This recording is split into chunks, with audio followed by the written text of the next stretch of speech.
السلام عليكم. دي كده واجهة العمارة 89. ماشي.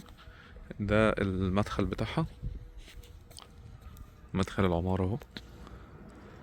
تمام. وده الفيو بتاع مدخل العمارة نفسه، السكوير ده. تمام.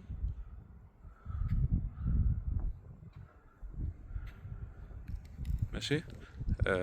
احنا الشقة بتاعتنا اللي هي مفروض الدور الخامس هتبقى هي دي بالظبط كده، اللي هي الجزء اللي باصص على الناصية. ادي واجهة اللي فيها حامل التكييف كده اهو، الواجهة دي. ماشي. ناحية الناصية بتاعة العمارة، الناصية الداخلية. تمام.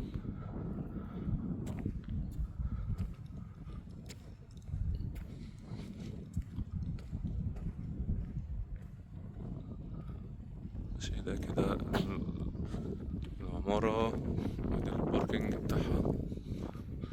ماشي. وادي الفيو الخاص بالوحدة.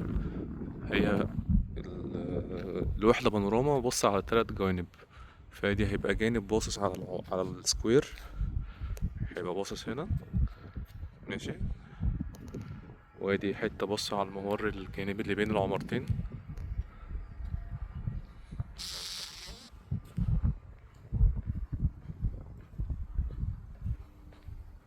وادي الواجهة.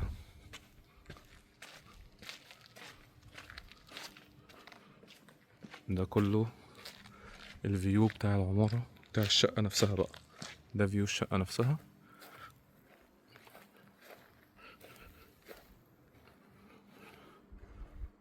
ده كده فيو الشقة نفسها والعمارة نفسها اهي. وادي الوحدة.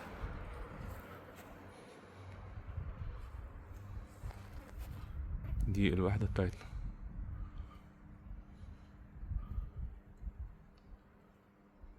لحد هنا.